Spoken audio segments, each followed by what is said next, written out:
Welcome back to RCI. RCI में आपका स्वागत है स्टूडेंट आज मैं आपके लिए लेके आया हूँ आरसीआई की तरफ से एक ऐसा हम लोग का जो टेक्निक है।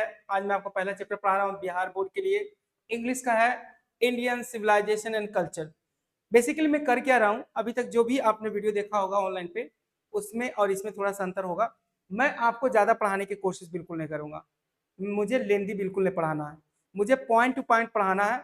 मेरा वीडियो देखिए और आप जो लिंक दिया गया डिस्क्रिप्शन में उसको जाके क्लिक कीजिए और वहां से आप देखिए कि आपने कितना सीखा है। सिंपल लॉजिक है, जो सीखेंगे डायरेक्ट आप वहां पे जाकर के टेस्ट लगाएंगे। टेस्ट लगाते ही आपको पूरी अंडरस्टैंडिंग क्लियर हो, जो कुछ भी नहीं करना है। सिंपल, यानी कि जो आपने सीखा डायरेक्ट आप जाइए उसे टेस्ट लगाइए और टेस्ट के बाद आपको खुद ही मार्क्स आ जाएगा। Simple is that. बहुत सारे आप वीडियो देखते होंगे, उस वीडियो में क्या होता है कि आपने देखा, देखने के बाद आप चले गए, राइट। देखने के बाद आप चले गए, क्या सीखा नहीं सीखा कोई पता नहीं। आप लंबी लंबी वीडियो देखते हैं, बहुत सारा डेटा एग्जॉस्ट करते हैं, साथ ही साथ आप बहुत सारा टाइम भी व्यतीत करते हैं, लेकिन यहाँ पर वो काम नहीं होगा। यहाँ पर जो भी सीखेंगे डायरेक्ट आप उसको आप खुद ही चेक कर सकते हैं कि आपने क्या सीखा और क्या नहीं सीखा। इससे बेहतर कुछ नहीं हो सकता। यानी कि जो आपने टाइम दिया उसके बदले में आपको रिवॉर्ड मिल रहा है डायरेक्ट, और आप सीख रहे हैं कि नहीं सीख रहे हैं। और लाइन बाय लाइन एक्सप्लेनेशन दूंगा मैं, बिल्कुल एक एक क्लियर करके। जो वोकैबुलरी वगैरह आप देख सकते हैं, यानी अगर आप ये जो स्लाइड देख रहे हैं इस स्लाइड में सारा चीज लिखा हुआ है, कुछ भी मिसिंग नहीं है। तो चलिए आज हम शुरू करते हैं और देखिए किस प्रकार से आपको टेस्ट देना है। टेस्ट का लिंक दिया होगा नीचे, आप जाइए वहां से क्लिक कीजिए, टेस्ट दीजिए। और टेस्ट एक ही नहीं, इसके साथ साथ हम आपको ये भी बताएंगे कि कैसे क्वेश्चन आंसर को आपको याद करवा देना है। आपको नहीं याद करना, मैं याद करवा दूंगा आपको क्वेश्चन आंसर के। क्वेश्चन आंसर है जो आपका आता है 4 नंबर का मार्क्स, एक्सप्लेनेशन वो हम कैसे बताएंगे, ये सारा चीज एक टेक्निक के तहत मैं सिखाऊंगा। कुछ भी लेंदी नहीं होने वाला, सिर्फ आपको देखना और याद हो जाएगा। दैट इज सिंपल, बिल्कुल ठीक। शुरुआत करते हैं, तो चलिए। इंडियन सिविलाइजेशन कल्चर, आज हम बात कर रहे हैं कि भारतीय सिविलाइजेशन। इंडियन में भारतीय, सिविलाइजेशन का मतलब क्या लिखा हुआ, सभ्यता। देखिए सारा मीनिंग दिया हुआ यहाँ पे, आप कुछ भी ढूंढने की कोशिश कीजिएगा मिल जाएगा आपको। कल्चर है ना, संस्कृति। तो हम आज पढ़ेंगे भारतीय सभ्यता और संस्कृति, ये क्या चीज है। देखिए सभ्यता और संस्कृति क्या है, हम जनरल में जाएंगे तो बात करते हैं कि सभ्यता क्या होता है, संस्कृति क्या। देखिए हम लोग पहले झोपड़ी के मकान में रहते थे, आज हम लोग बड़े बड़े मकान में रहते हैं। छत पे आप जाएंगे, चारों तरफ देखेंगे तो पता चलेगा पानी की टंकी रखा हुआ। पहले तो पानी ही नहीं पता था, हैंडपंप में आता था, आज सबके पास टंकी लगा हुआ। पहले टीवी चलती थी, आपको पता है, ब्लैक एंड व्हाइट। आज तो सभी घर में कलर टीवी, साथ में डिश टीवी लगा हुआ। ठीक है, तो हम लोगों ने बहुत प्रोग्रेस किया, इसी प्रोग्रेस को बोलते हैं सिविलाइजेशन। ठीक है, तो हमारा सिविलाइजेशन कहाँ से कहाँ उठ के आ गया, झोपड़ी से हम लोग कहाँ आ गए, है ना। पहले चीजों को लाने के लिए कहाँ से कहाँ जाना पड़ता था, आज ऑर्डर करो और आ जाएगा, समझ में आ रहा है। तो ये हमारा सबका काफी विकास है। संस्कृति का मतलब हमारा पहनावा ओढ़ावा, बोल चाल, वातावरण, है ना, ये हमारी संस्कृति है।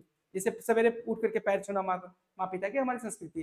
तो एक्चुअली हम इस चैप्टर को क्यों पढ़ रहे हैं, क्या कारण है, किसके द्वारा लिखा गया, सारा चीज हम लोग देखेंगे। साथ में ये भी देखेंगे कि किस प्रकार से हम आपको ऑब्जेक्टिव इतना बेहतर तरीके से दिमाग में घुसाते हैं, इतना बेहतर तरीके से आपको 2 नंबर का मार्क्स, जो कि 2 मार्क्स का 10 नंबर क्वेश्चन आता है, वो हम आपको डालते हैं दिमाग में एकदम बिल्कुल तहे दिल से। आप बने रही वीडियो के साथ शुरू तक। देखिए सबसे पहले हम ये देखने वाले हैं कि इनके लेखक का नाम क्या, मोहनदास करमचंद गांधी। महात्मा गांधी का पूरा नाम है मोहनदास करमचंद गांधी। जन्म हुआ था उनका 1869 में, जी हाँ, और मृत्यु 1948। देखिए आपको याद होने में थोड़ा दिक्कत हो सकता है, लेकिन मैं बता रहा हूँ 1869 आप याद कर लीजिए, केवल जन्म, मृत्यु तो आपको पता चल जाएगा कि गांधी जी जो थे ना, वो 1947 में देश आजाद हुआ था, उसके 1 साल ही जी पाए थे वो। +1 कर देना, याद रहेगा।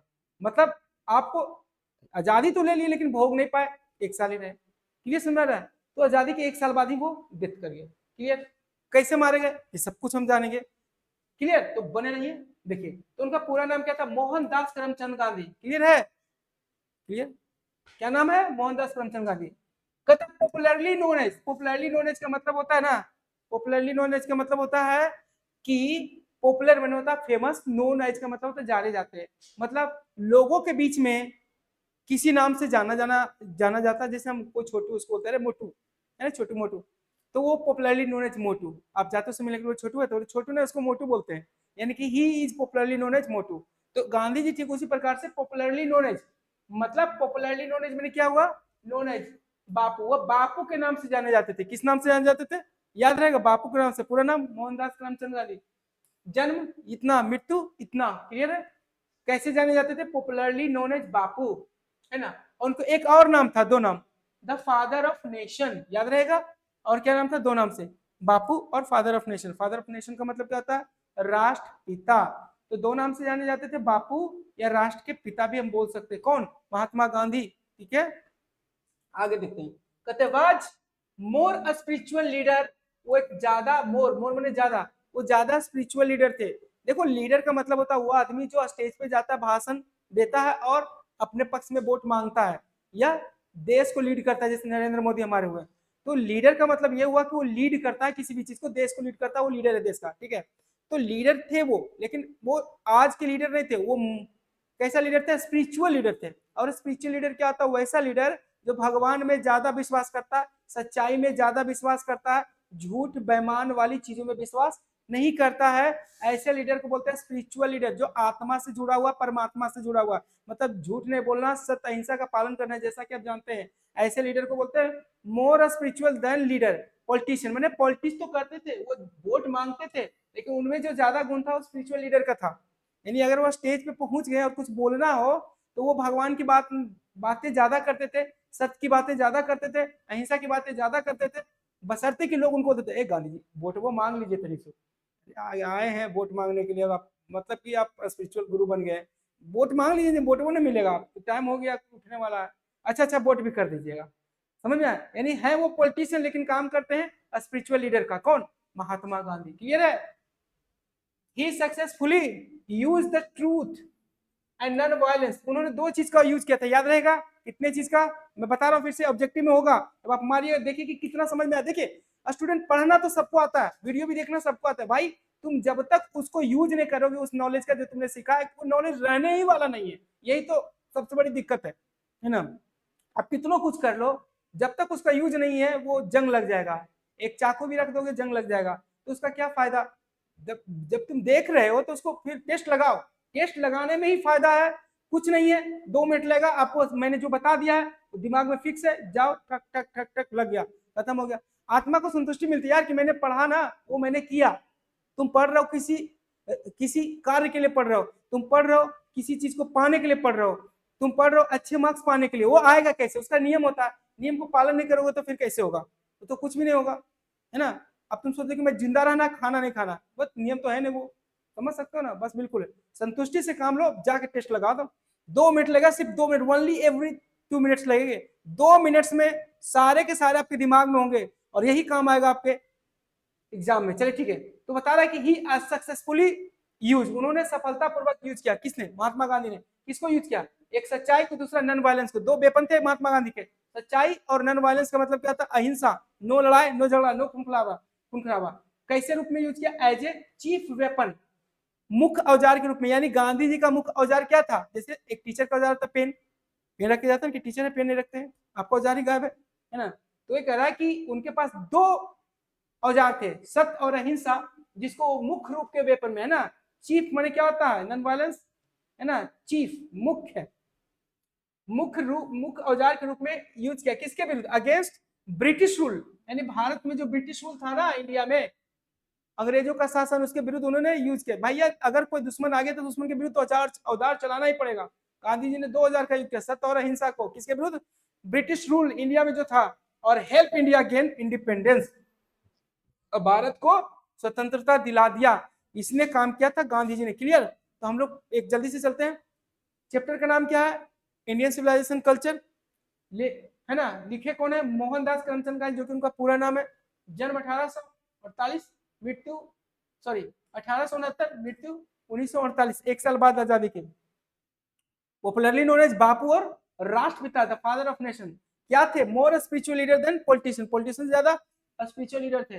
सफलतापूर्वक उन्होंने यूज किया किस चीज को? सत्य और अहिंसा को। किस रूप में? चीफ वेपन के रूप में। किस रूप में? चीफ वेपन के रूप में। किसके विरुद्ध? Against British rule in India. ठीक है।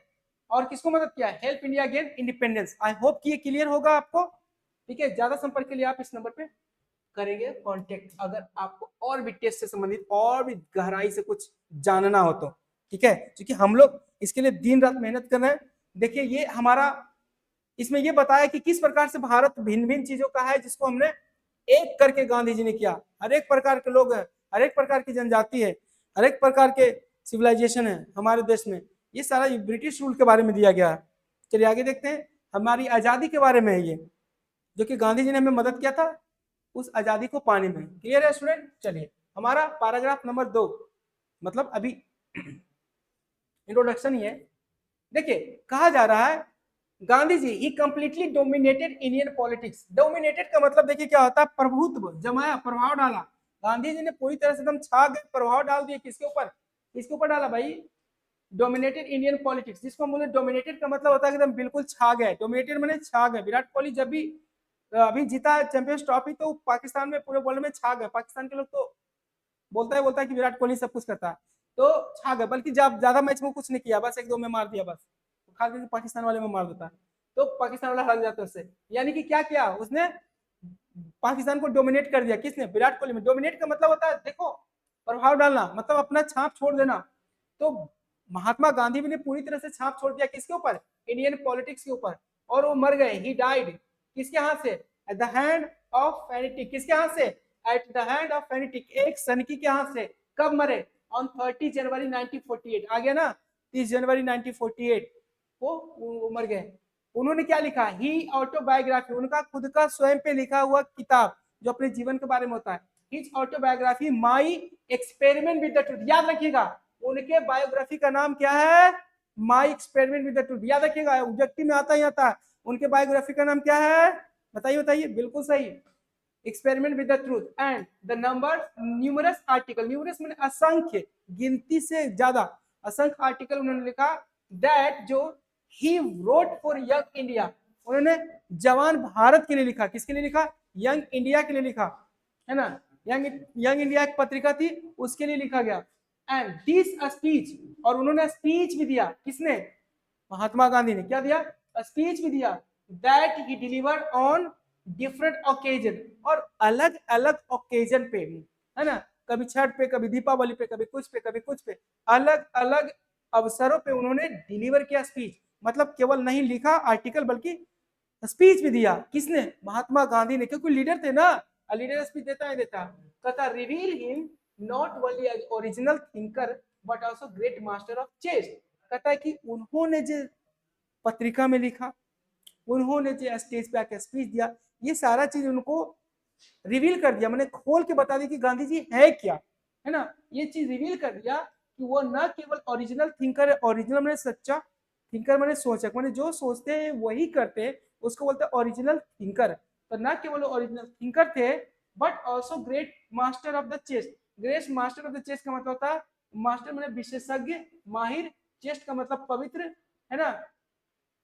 वो बिल्कुल मतलब ग्रेट मास्टर ऑफ चेस्ट का मतलब होता है ब्रह्मचर्य का पालन, मान के चलिए आपने ना, है ना। विशेष पवित्र ब्रह्मचर्य का पालन करने वाले निकले, उनका तो मास्टर निकल गए वो, है ना। ये बात से पता चल गया, जब उन्होंने स्पीच दिया तो ये बात पता चल गया वो एक ग्रेट मास्टर ऑफ चेस्ट भी है। कौन? महात्मा गांधी। और इनकी जो इंग्लिश थी वो इडियोमेटिक थी, मुहावरेदार थी। किनकी? महात्मा गांधी की। तभी तो वो पत्रिका में लिखते थे। आई होप कि क्लियर होगा ये। चलिए बस स्टूडेंट, आप बस इतना कीजिए, जितना मैं बता रहा हूँ एकदम बिल्कुल पढ़ते हुए उसको कीजिएगा, कॉन्फिडेंस आएगा। यही ऑटोबायोग्राफी उनका, तो आप देख सकते हैं नाथुराम गोड वहां पे है, जिन्होंने महात्मा गांधी को मारा था, है ना। चलिए बहुत अच्छा। कहता इन द फॉलोइंग एक्सट्रैक्ट, दिए गए एक्सट्रैक्ट में, मतलब जो अभी दिया गया है ये कहानी में, ये जो ऐसे में दिया गया है ना, किस में, जो हम लोग चैप्टर पढ़ा उस दिए में, उसको बोलते हैं फॉलोइंग एक्सट्रैक्ट। मतलब ये एक्सट्रैक्ट है। एक्सट्रैक्ट का मतलब क्या होता है? निचोड़।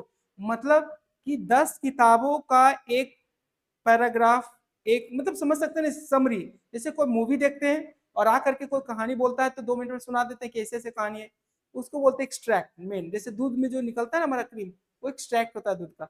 उसी प्रकार से एक बहुत बड़ी कहानी का छोटा सा रूप एक्सट्रैक्ट कराता था। कहता आग, ये जो चैप्टर दिया गया है ये एक्सट्रैक्ट है ना। उसका नाम क्या? Indian civilization and culture. Extract का क्या नाम है? चैप्टर का नाम भी वही है, इंडियन सिविलाइजेशन कल्चर। तो गांधी जी बात क्या करते हैं? Gandhi ji talk about sound foundation of Indian civilisation. Gandhi ji इस चैप्टर में जो दिया गया जिसका नाम है इंडियन कल्चर एंड सिविलाइजेशन, उसमें बात करते हैं किसके बारे में बात करते हैं? साउंड फाउंडेशन, है ना, मजबूत नींव, है ना। साउंड फाउंडेशन मैंने मजबूत आधार, साउंड मैंने मजबूत आधार के बारे में बात करते हैं।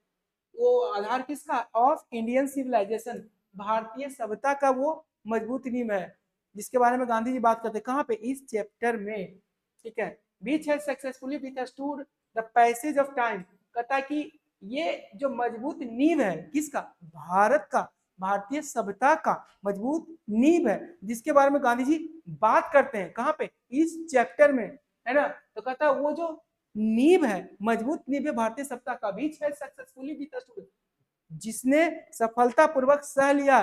विथस्टूड माने सह लेना, विथस्टूड माने सह लेना, सह लिया, क्या सह लिया? द पैसेज ऑफ टाइम, समय के बहाव को, यानी समय जब निकलता है तो चीजें कमजोर हो जाती है।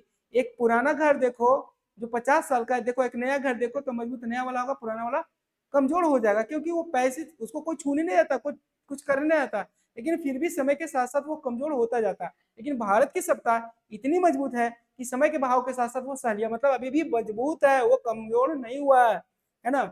गांधी जी कहते हैं वेस्टर्न सिविलाइजेशन, पश्चिमी सत्ता, तुलना हो रहा है ना भारतीय सत्ता का पश्चिमी सत्ता, तो कह रहे पश्चिमी सत्ता which has tendency to privilege materiality,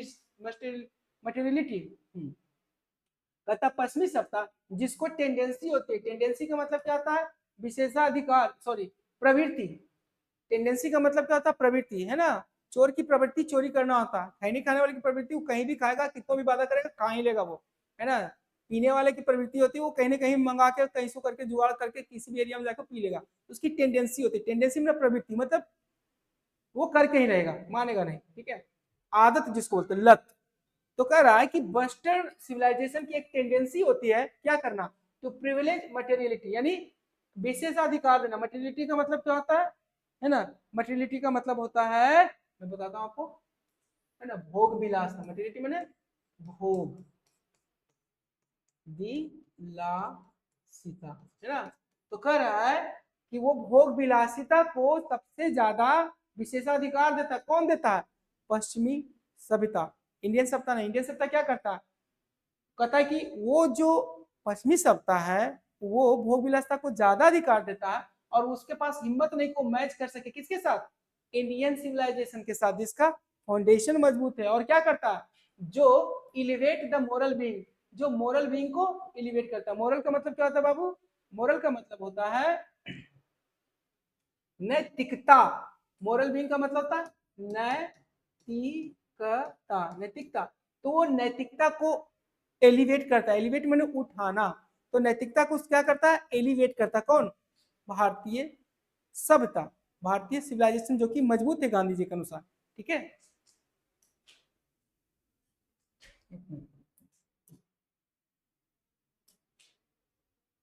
ठीक है, ये हमारा भारतीय सभ्यता है।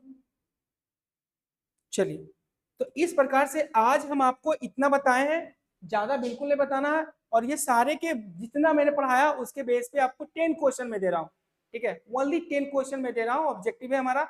आप नीचे लिंक में जाइए, डिस्क्रिप्शन में मिलेगा आपको, लिंक दबाइए और बिल्कुल 2 मिनट लगेगा और चेक कर लीजिए कि आपने क्या सीखा है, ठीक है। मजा तो तब आएगा जब आप इसको टेस्ट लगा पाएंगे, क्योंकि सीखने का मतलब सुनना नहीं होता, आप टेस्ट करना है। जब तक आप अपने आप को टेस्ट नहीं करेंगे आप बेस्ट नहीं बनेंगे।